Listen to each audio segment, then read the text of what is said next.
because he continues to lie to the world about what I said and who I was pointing the finger at. Like, never even cashed a check still.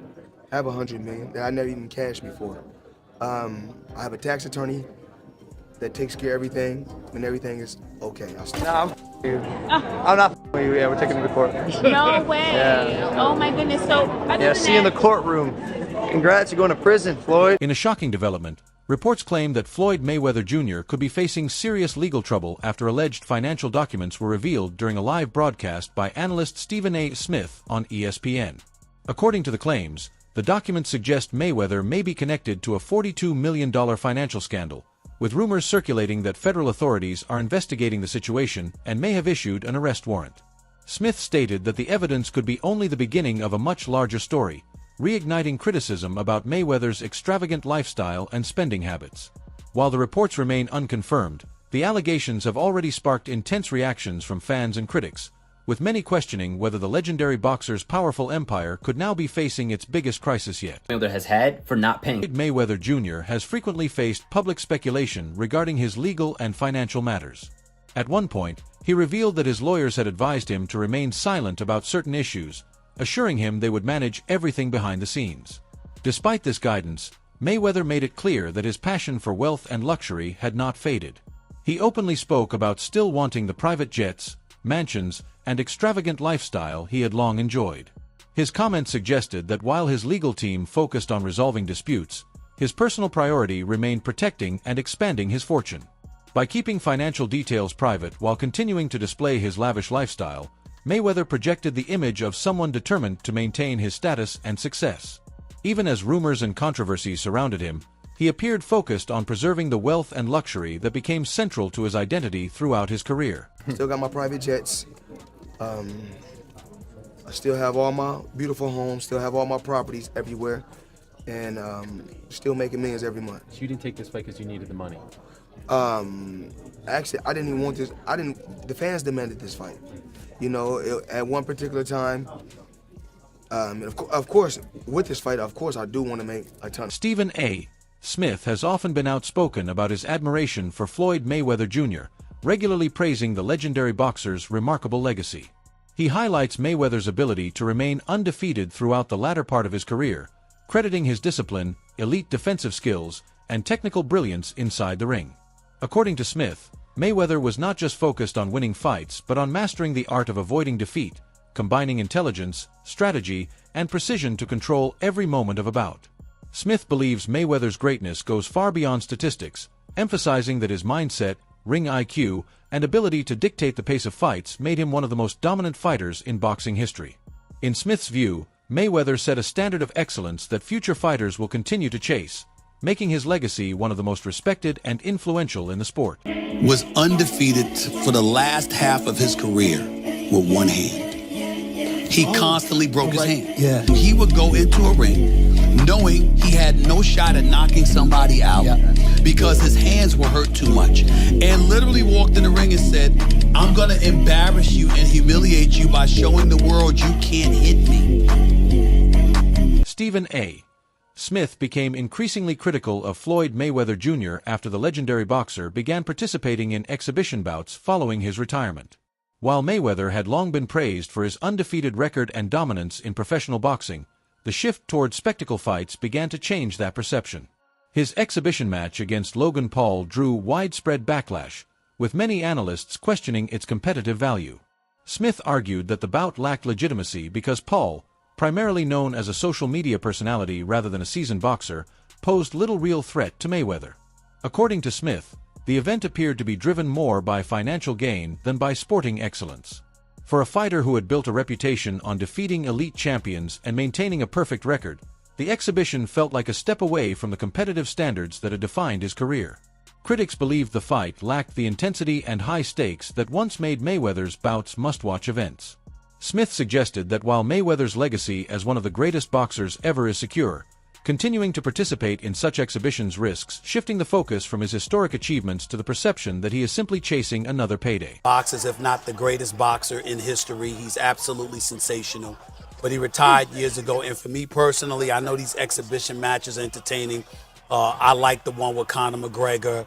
Not so much the one with Logan Paul. Looking at these exhibitions and all of that stuff, that little melee and stuff don't matter to me. As far as I'm concerned, it could have potentially been orchestrated. I don't know. But I do know not just anybody should be allowed to be in the ring with Floyd Money Mayweather. Absolutely. Stephen A. Smith did not limit his criticism to just the exhibition bout between Floyd Mayweather Jr. and Logan Paul. He repeatedly raised concerns about Mayweather's overall strategy of taking part in exhibition fights after retirement. While Smith acknowledged that the crossover fight with Conor McGregor had some competitive credibility because McGregor came from a combat sports background, he believed many of the later exhibitions lacked real sporting value. In Smith's view, the issue was not that Mayweather continued to fight, but that he often chose opponents far below his level simply for financial gain.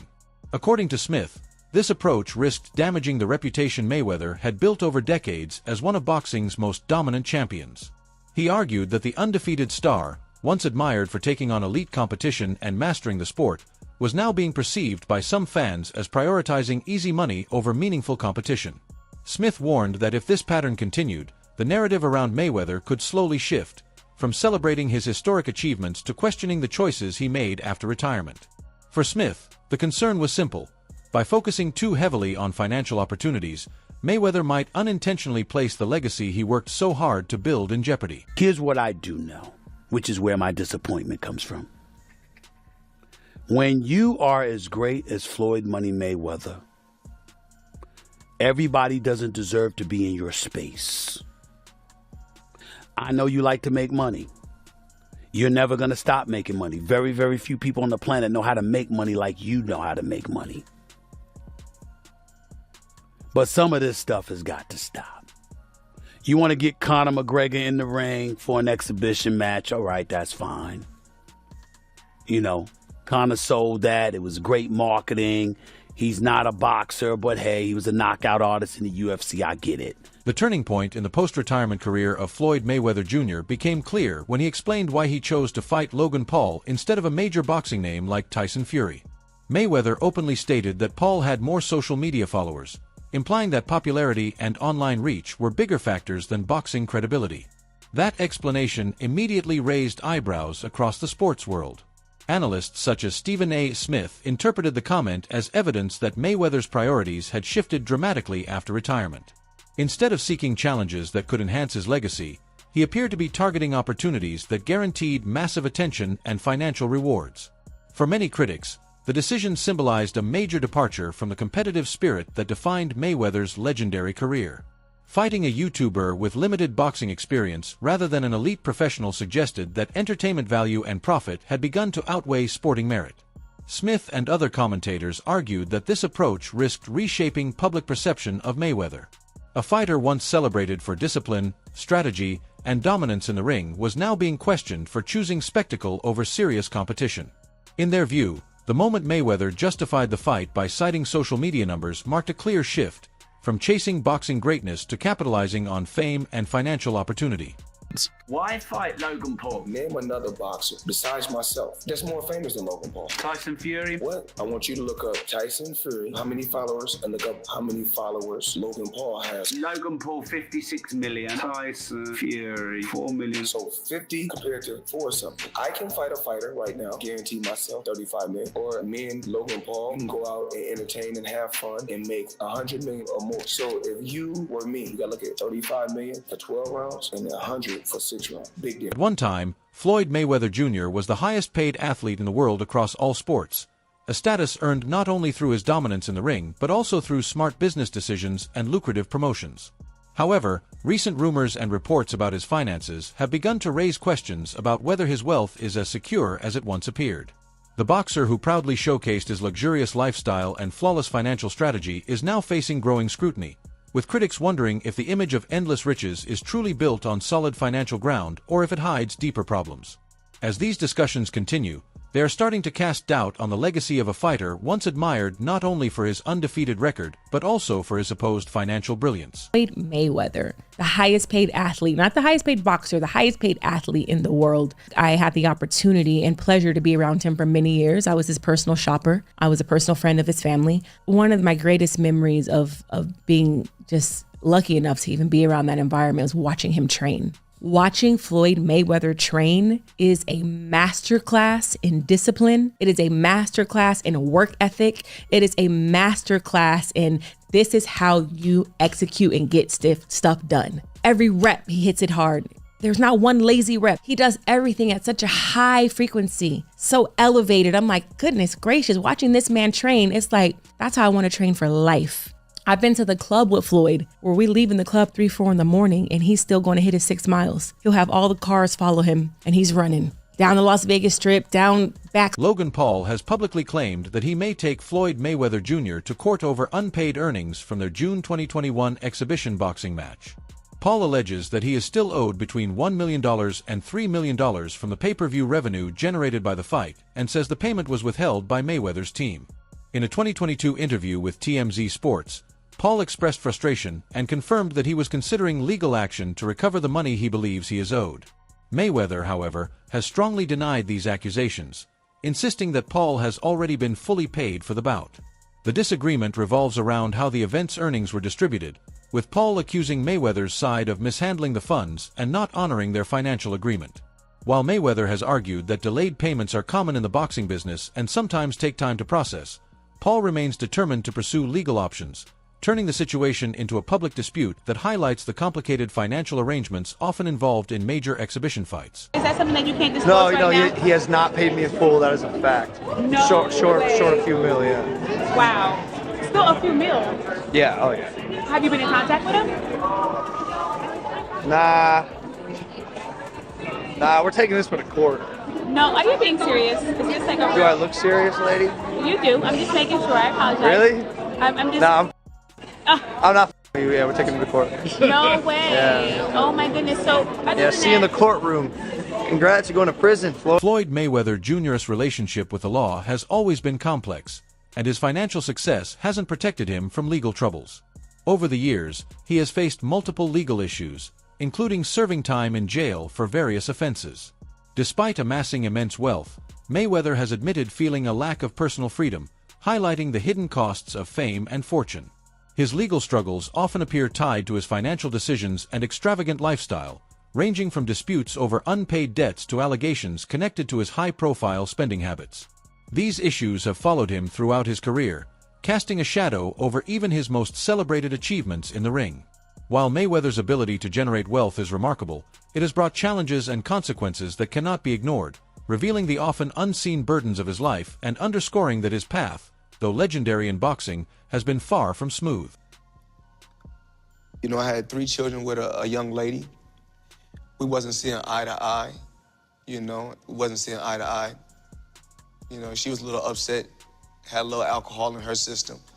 She was a little edgy, and I told her, you know, basically I needed the keys to my truck. She was upset. She didn't want me to take the keys to the truck. So things got out of hand and blown out of, you know, they blow things up bigger than what things are really made out to be. So things happen. But nevertheless, you had to do 2 months, right? Yeah, I did 2 months for a misdemeanor, yes. So what is it like to have everything and then not have freedom? That's what I come to find out. Freedom is very important. Freedom is very, very important. And I'm just, you know, I'm happy to be free. I'm happy to be back, you know, in my children's life. Rapper 50 Cent has shared his side of events regarding Floyd Mayweather Jr., revealing his involvement during a difficult period in Floyd's life. While Mayweather was incarcerated, 50 Cent claims he managed Mayweather Promotions, investing millions to keep the company running. Upon Floyd's release, 50 Cent alleges that Mayweather failed to acknowledge his support or repay the funds invested, highlighting tensions in Floyd's financial and personal relationships. Mayweather, however, stated that he never requested 50 Cent to manage the company, reinforcing a narrative of prioritizing personal interests over loyalty or obligations.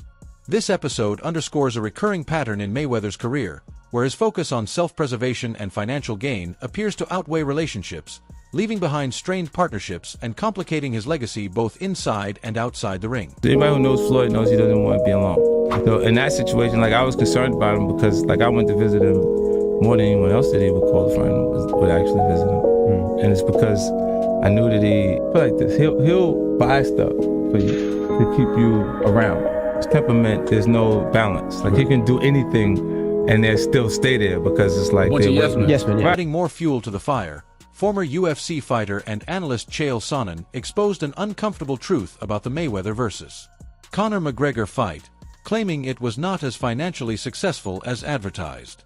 Sonnen alleged that many arena seats were deliberately left empty and filled with people dressed to create the illusion of a sold-out crowd. Having covered the fight live, he criticized Mayweather's PR team for prioritizing image over reality, even recounting how he personally saw the empty seats when his mother attended. Despite the spectacle being promoted as record-breaking, Sonnen revealed that the live audience numbers did not match the hype, highlighting how sports promotion can manipulate perception. Nevertheless, the fight's record-setting pay-per-view numbers are still celebrated, even though the on-the-ground reality painted a very different picture. You can trust the news. There's no such thing as fake. I'm working for ESPN. We're broadcasting the Mayweather-McGregor fight live. And to this day, they will tell you that's a record. That's the biggest fight ever. That thing was sold out. That place was, people were dressed up as empty seats. And I mean thousands of people. No. I bought my mother's ticket that day. That day, my mother decides that she wants to go to the fight. So I'm in there and I'm telling the world that this place is sold out because that's what's on the screen. And I go, it's not even close. Yeah. This isn't like, it's pretty much full. This isn't, there's thousands of empty seats. That was the first time that in my own life I ever just, wow, fake news is real. Wow. And then Mayweather, they wanted a rematch. They were begging. They were doing more media trying to get a rematch than they did leading into the first match. And the guys that wrote the checks. But why didn't it sell out? I mean, it's such two big draws. They promoted it so well. All anybody was talking about. Yeah, there's still a number. Yeah. I mean, no matter how big it draws, there's still a number. If this guy got 100 million, this guy got 100 million, then you got to advertise it, promote it. You got to bring. It's the guarantees that kill everything. If they were just getting percentages, then obviously everybody would. You're saying the seats were empty. I can understand it not making the money, but the seats being empty seems peculiar. Crazy. Yeah, and there's nothing in the world where you have a pay-per-view hit that didn't have a live audience hit. Like if your live audience is your first focus group, isn't sold out, you didn't do pay-per-view numbers. Sure. But boxing will still claim that to this day. They still to this day claim that that's number one. And if you want to be the biggest pay-per-view in boxing history, all you have to do. That's a wrap for today's video. Stay tuned for more updates and stories from the world of boxing. Until next time, keep your gloves up and your eyes on the ring.